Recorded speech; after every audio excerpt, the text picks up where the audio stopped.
नमस्कार, मी किरण आणि आपण पाहताय PG Marathi news. PG Marathi news मध्ये आपले स्वागत। पाहूया बातमी सविस्तरपणे। रत्नपूर तालुक्यातील धामणगाव श्री क्षेत्र गोमुखे येथे गेल्या 40 वर्षापासून दत्तपूर्ण आरती भजनाची परंपरा सुरू आहे। दरवर्षी श्रावण आणि या पवित्र महिन्यात गेल्या 40 ते 45 वर्षापासून श्री क्षेत्र धामणगाव येथे दत्तपूर्ण आरती भजन ही प्रथा आणि परंपरा कायमची चालू असल्याचं गावकरी सांगतात। सायंकाळी 7:30 ते 10 वाजेपर्यंत ही आरती भजन चालतं। त्यानंतर श्रावण महिन्यातील शेवटच्या दिवशी अन्नदान करून भंडाराचा कार्यक्रम करतात।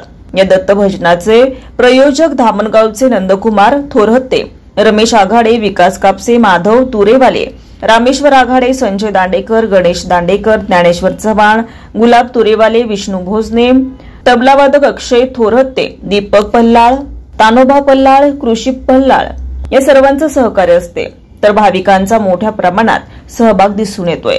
पीजी मराठी न्यूज चॅनलसाठी प्रतिनिधी विजय आघाडे, धामणगाव, रत्नपूर। ताज्या बातम्या लवकरात लवकर पाहण्यासाठी पीजी मराठी न्यूज चॅनलला लाईक करा, सबस्क्राइब करा आणि बेल आयकॉन प्रेस करा।